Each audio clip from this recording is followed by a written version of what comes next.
What's going on, guys? Welcome back to Chelsea Fan TV. Welcome back to another transfer update show where we're not just going to be talking about transfers on the pitch. We're not just going to be talking about ingoings and outgoings involving the Chelsea first team squad. We're going to be talking about the infrastructure, and we're going to be talking about Todd Boehly's backroom staff. Now, you guys have already heard about Christopher Vivell being announced as the new technical director for Chelsea, but we're not just going to be going into depth on his role in today's video. We're going to be talking about all the various other roles in Todd Boehly's backroom staff as well. So we're going to be discussing everything behind the scenes. We're going to be discussing all the latest updates in terms of the squad as well.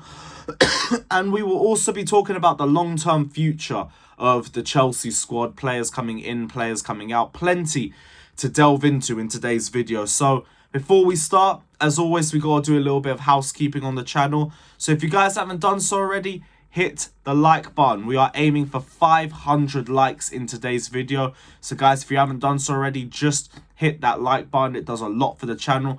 It does a lot for me. It does a lot for the boys as well. So hit the like button and subscribe if you haven't done so already. If you want to be the first to know whenever we release any new content, don't forget to hit that bell notification button as well. And also check out my personal channel, Carefree Lewis G, for all your best quality streams, I guess. But check it out, like, subscribe, hit the bell notification button as well.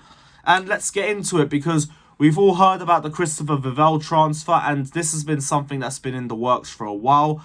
And Todd Boehly has been working on building the infrastructure behind the scenes at Chelsea Football Club, with an emphasis on improving the scouting, the recruitment, and the overall infrastructure of the entire club. And there's been a few ingoings coming in that we haven't necessarily spoken about, and we're going to delve into all of it. But we'll start off with Christopher Vivell because he was the latest addition. And Chelsea said that they are pleased to announce the appointment of Christopher Vivell, who joins immediately as the technical director of Chelsea Football Club. Vivell has said Chelsea are building the most exciting project in global football, and he is extremely proud to be joining the club. There's so much potential for the club to continue to succeed, develop and grow. And under the new ownership, Graham Potter and the broader sporting team, there is a clear and sustainable philosophy underpinned by performance analysis, data and innovation. And he is looking forward to playing a part in that. Todd Boehly's also said he's delighted that Christopher has taken up this important leadership role at the club. His work in Germany and Austria speaks for itself. Pardon me, still coming back from the flu, so allow me. We are confident he will continue on his impressive trajectory here at Chelsea. He will provide important support for Graham and the ownership group, and he will play a vital part in advancing our overall vision for the club. Now, Christopher Vivell was signed from RB Leipzig, where he had a familiar role, where he was responsible for scouting and recruitment across all age groups. He also coordinated the overall strategy for squad building and recruitment among Red Bull's wider football group, and he spent 5 years at sister club RB Salzburg as head of scouting and head of recruitment. Before that, he was the first team scout at Hoffenheim, and at Chelsea he's going to be working hand in hand with Graham Potter over transfers, over scouting and over recruitment, which shows that he does have a lot of experience in this role, which hopefully is invaluable when it comes to picking the best options to join Chelsea. But he's not alone in that regard as well. There are other members of the backroom staff that we have brought in over the last month or two to help oversee this turnover as well. Lawrence Stewart was joined in October as another technical director and is currently finishing his role at Monaco before he joins Chelsea. He's worked there over the last year, and his role is to oversee recruitment for Chelsea, but also in teams in the multi-club system that we're trying to build. So with potential feeder clubs that will have partnerships with Chelsea, he's looking for the best young prospects to bring into the club and to send straight out into those feeder clubs as well, with an eye with those clubs developing the player and then sending them back to Chelsea as a closer to the finished product. Joe Shields is also a co-director and recruitment of talent. We brought him in back in October, but he is still at Southampton finishing his role at the club too. He's the head of senior recruitment there. He's going to be working there until February, and he's helped them bring in gems like Romero Lavia as just one example. And his role is to help identify the best young prodigies alongside Vivell, alongside Stewart, and alongside Graham Potter at 2. Last but not least is Paul Winstanley, who we brought in from Brighton. He's the director of global talent and transfers. He's not anyone that we have to wait on. He has already come into the role and he signed immediately. And he's got a similar role in helping identify the best young talent around the world. Now, that's not all the pieces of the puzzle that we're looking for. There is one final piece, which is a main director of football. But the way things are going, it looks like Chelsea are going to wait until the summer to potentially fill in that position, because we're looking at more experienced heads like the likes of Michael Edwards, who's at Liverpool right now, Luis Campos, who is at PSG, that we're trying to prize away to. We're waiting to see if one of them could potentially become available. But until then, most of the pieces of our infrastructure have already been put in place.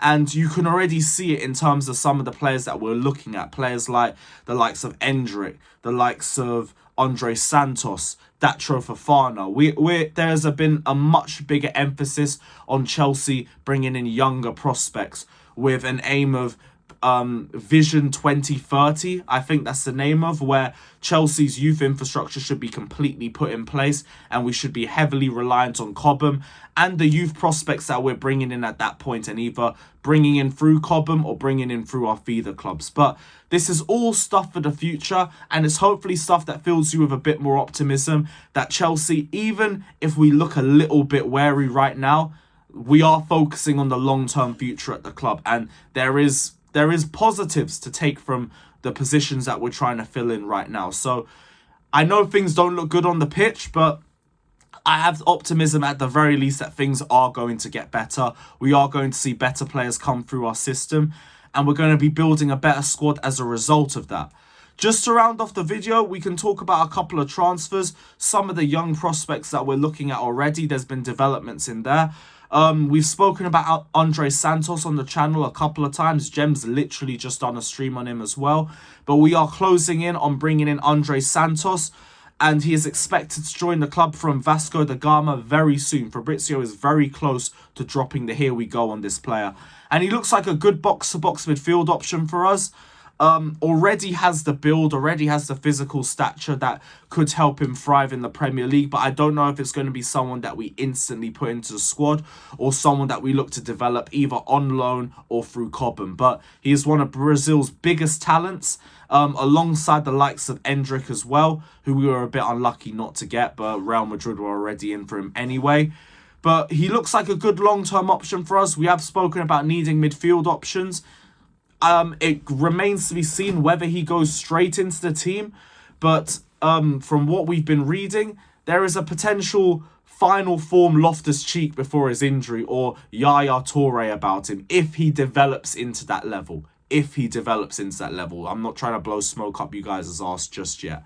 But it's a good transfer, it's a good long-term option for us, and hopefully we can bring it through. A player that it does look like we've already sealed everything on, though, is Datro Fofana. Datro Fofana is a done deal. It has been given the here we go. We're looking at a 12 million euro fee for the player. Like I've already said in previous videos, I think he's not going to come in and fix anything for us right now, but I do see the vision in the player. He's got the PMP in his game already. He's a good poacher, looks to be good in tight spaces, but we do need to see how he develops into a faster league with tighter spaces to deal with consistently, like the Premier League. Right now, he's just being looked at as a Broja replacement. I think it's a very low-risk, high-reward sort of transfer. If he doesn't really do anything, he doesn't impact anyone's progress, and we haven't really lost a lot of money on him. If he balls out, we have found a brilliant player on the cheap, and it is exactly the sort of transfer that Chelsea are looking for. So there are a lot of positives to take from the Datro Fofana transfer. It's literally the sort of transfer that we have been begging for. Someone under the radar, someone that we aren't expecting and have never heard of to just completely pop up out of the blue and look impressive. Looks really impressive. So hopefully he thrives at Chelsea, and we'll have to see how the player develops. But Guys, let me know your thoughts down in the comment section below. Let me know if you agree or disagree with anything I've said in the comment section. Don't forget to like and subscribe to Chelsea Fan TV. And yeah, big up everybody. Like and subscribe. And I am out. Up the Chelsea.